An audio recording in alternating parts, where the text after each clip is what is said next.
Today's episode of The Read Pile is brought to you by Audible.com. Get a free audiobook download and a 30-day free trial at www.audibletrial.com/nerdupmedia. Over 150,000 titles to choose from for your iPhone, Android, Kindle, or MP3 player. I'm Elle, and I don't have a tagline. Have to deal with it. Alright. And I am the sus man, Rick Sussman. And you, well, you know who you are. You are watching The Read Pile. Oh, I did it backwards.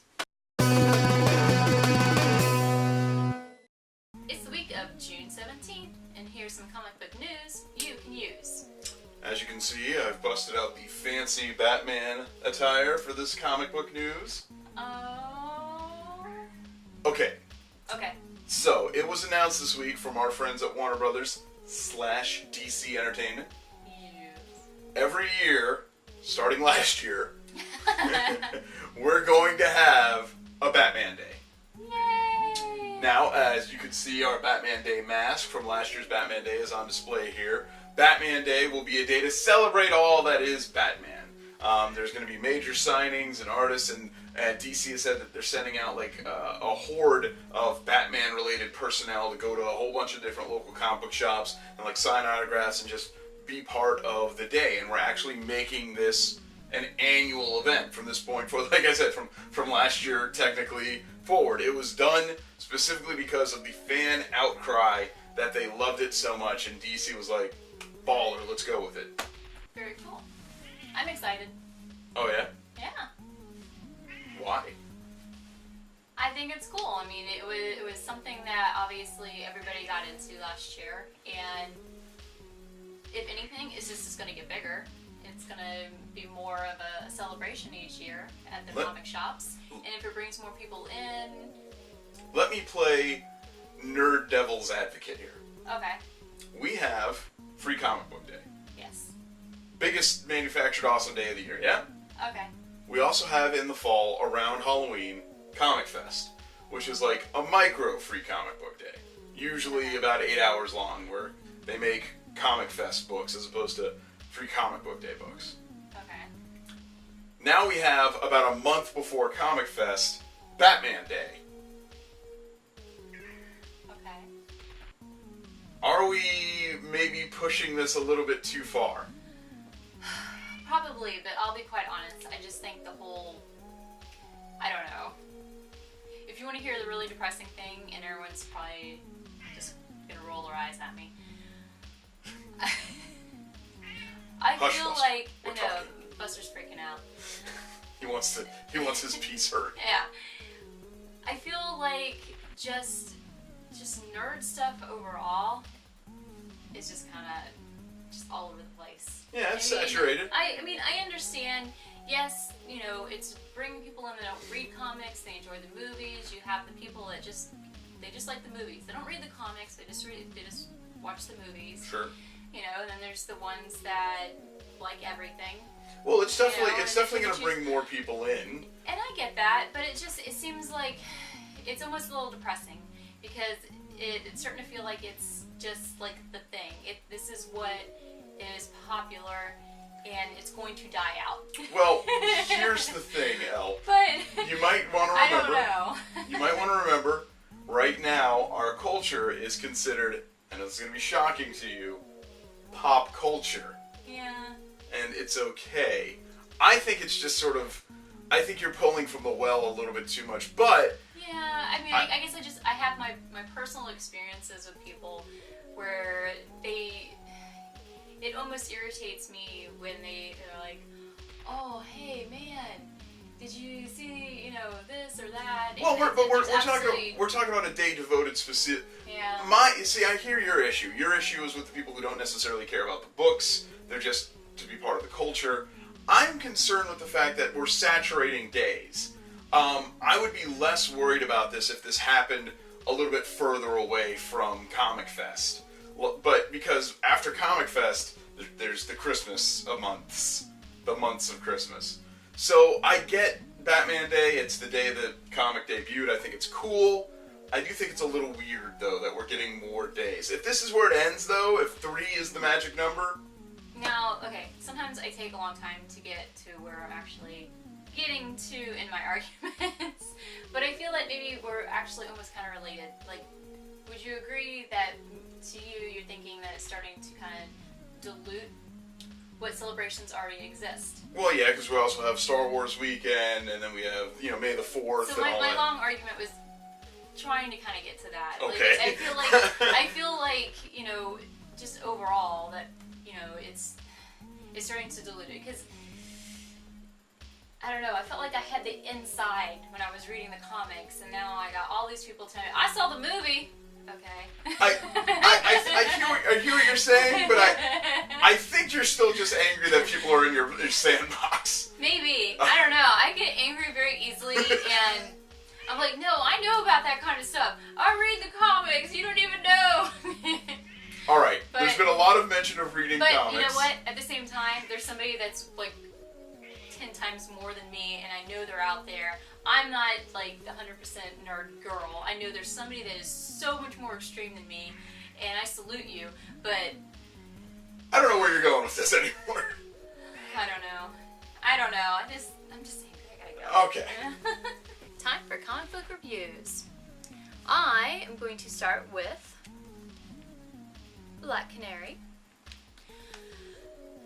So, I started reading this, and I didn't really realize who wrote it, and it's very clear why it sucks so much.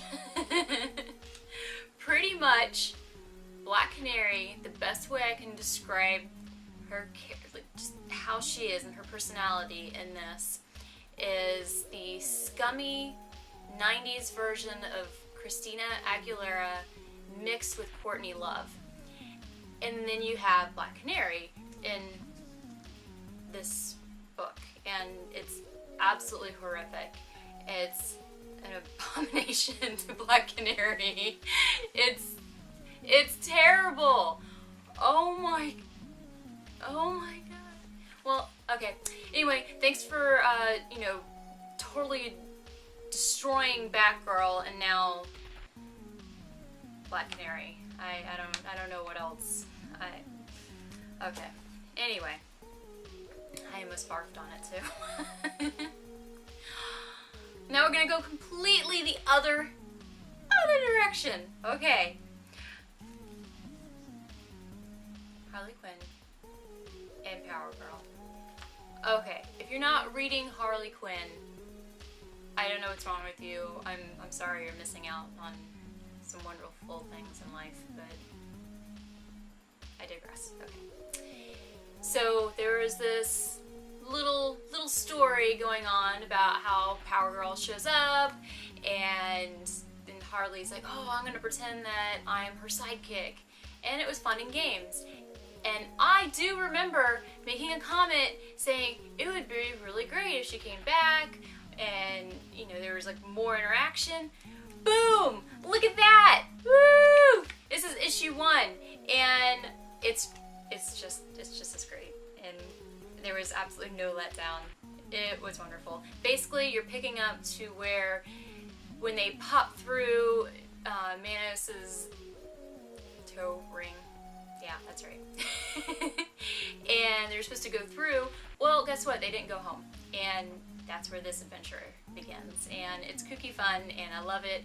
And just kind of give you a hint, if basically you are called a prostitute, apparently it is okay to shoot their head off. Just to give you an idea. It's gonna be fun. I love it. Another number 1.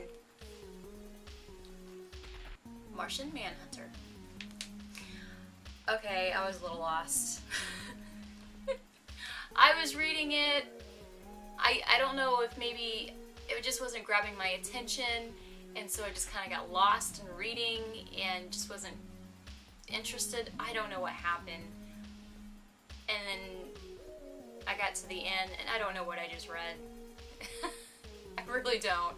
I can't even really give you much of a review.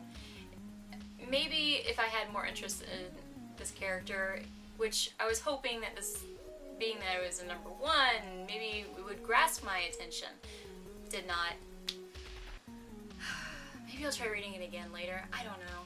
But for now, it's probably going to be off the list. Oh, back to happiness. Wonder Woman. Yes, up to issue 41. So, last time we were talking about the annual, and yes, so it's my pick of the week, and so we're continuing from that. Donna Troy is still imprisoned, and, well, Wonder Woman decided this feels like a fresh new start. I feel like I'm accomplishing things, and so she gets a whole new outfit. She's just going to show off being a woman, not a girl. She needs a woman's costume. I'm okay with it.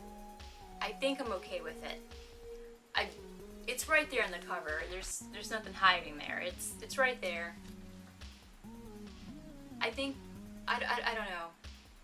I wanted to complain so bad about those stupid pants when that whole thing happened. I really did. But I think I might be okay with this.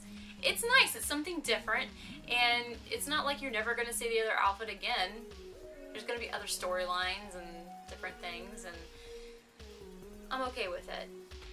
But as far as the story goes, this issue, it's an in-betweener. We're starting up with something else going on. Apparently, I guess people going after Wonder Woman again.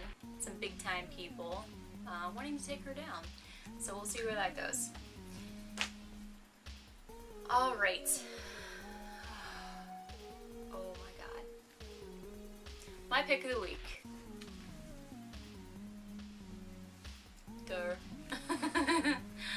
Alright, Alex and Ada. No spoiler, this is the last issue. Oh my gosh. And I know being that it's the pick of the week, I should tell you a lot about it.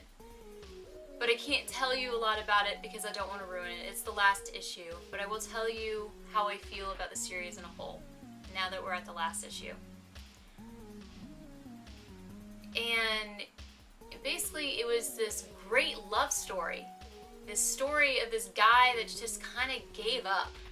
And he found love in a place where he didn't expect to. And people were cheering him on. His family, his friends, they were cheering him on even though it wasn't really supposed to be. But they made it be. And it was an absolutely beautiful story. And I really hate the ending, but I love it at the same time. I think I hate the ending because it's the ending. I would love to read more. Unfortunately, it had to come to an end, and the way that everything did, I applaud you. Thank you so much. It was a wonderful story, and I really hope to read more from you guys. Alright. In the meantime, I'm pretty sure that was my read pile. I think that was everything. Yeah, that was everything. Alright, we're gonna move on, see what Rick has to say. Yeah, well, those were good reviews, Elle, but you did forget a book. It's okay, it's only from, like, our biggest fan and one of the coolest people on the internet, Miss Gail Simone. Yes. Whoa! Yeah. No. Yes. What? Ned, is it? What? No. Ned? Come on. My review time. Thank you. What a punk. If I may review an amazing, it should be up here by now, an amazing book by Miss Gail Simone. Now, we did have to wait a little while for Secret Six 3 to come out. We actually discussed that in an earlier episode, that we were waiting for this book to come out and hoping. I got it, I got to read it, and it was cool. Here's the thing. Have you ever wanted to read a story about what happens when a group of killers / pseudo-villains, maybe sort of anti-heroes, all get together and start banging on a couch? I have the book for you. It is Secret Six number 3. The wild sex orgy that happens on the couch is not the crux of the book. It's actually just sort of a nudge, an elbow to that all these characters are sort of becoming closer in a very obvious sense. But also, by the end of the book, that sort of is a thing of the past. it's cool to watch these characters develop. It's like I'd imagine it's like watching the Fantastic Four in the first couple of issues of that way back in the 60s, because you're watching them go from essentially 4 strangers or 4 people who know each other into what appears to be the workings of a family. And I really enjoyed it. And if it was on my read pile, it might have been a pick of the week. Just saying. I don't steal from other people. You don't recognize when you forget books, too. Next on the agenda, though, we have trees. It's a magic number. I wonder if anyone even gets that reference. I say it like every time.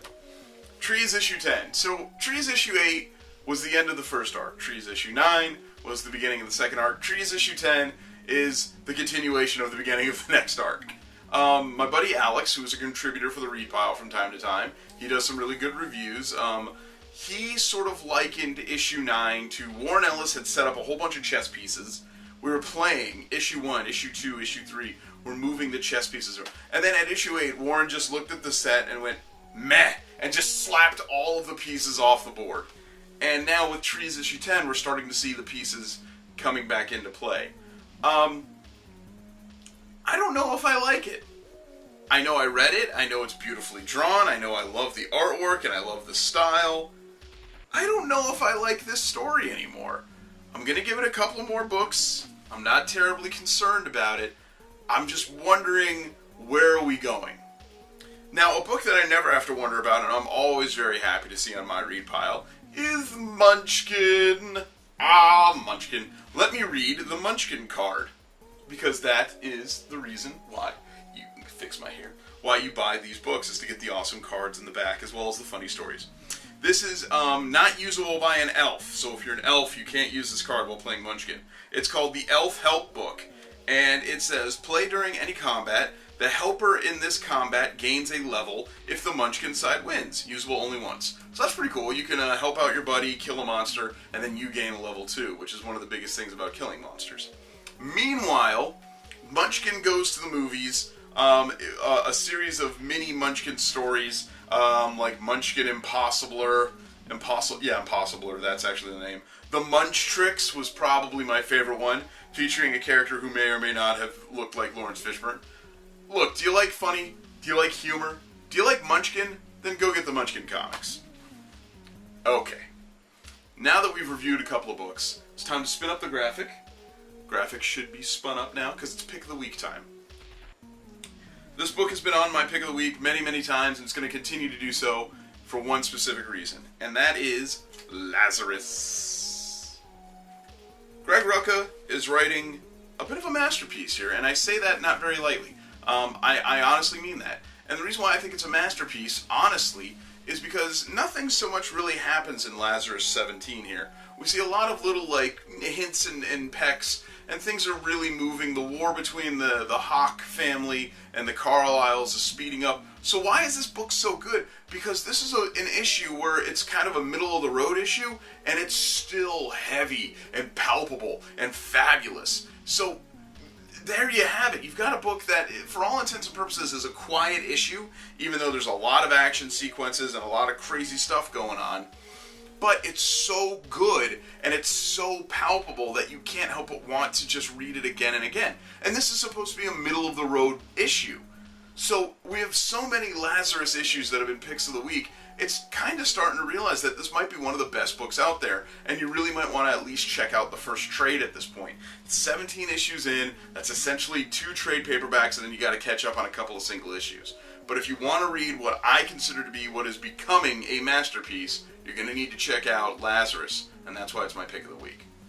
For you, our loyal followers of The Read Pile, we have an awesome offer from Audible.com. Audible is offering a free audiobook download with a free 30-day trial to give you the opportunity to check out their awesome service. You can download some really great books like The Hobbit, the unabridged version from Tolkien. You can download Divergent, Lean In, lots of great stuff to check out.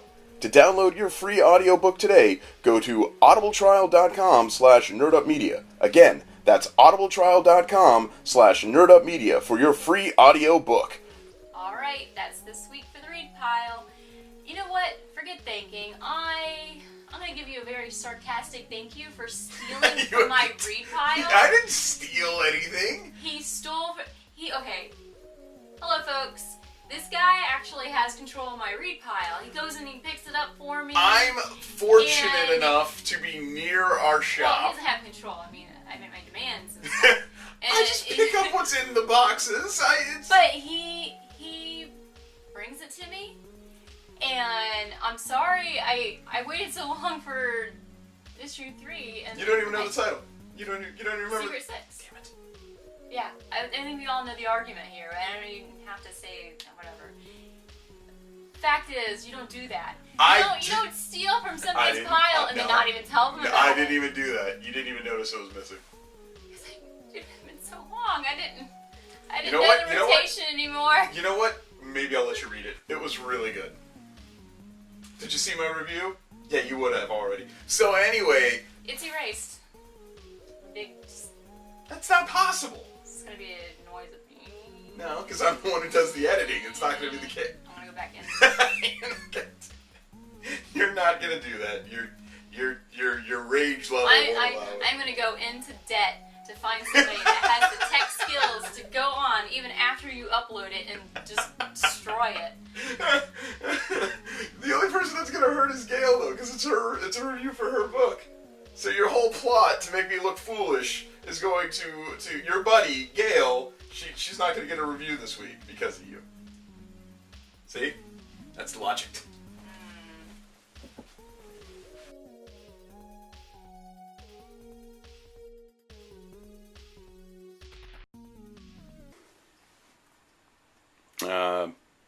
What are you doing? I'm just making sure to carefully organize the books and file this away. That is not a filing cabinet. Oh, it's okay. It's okay. No.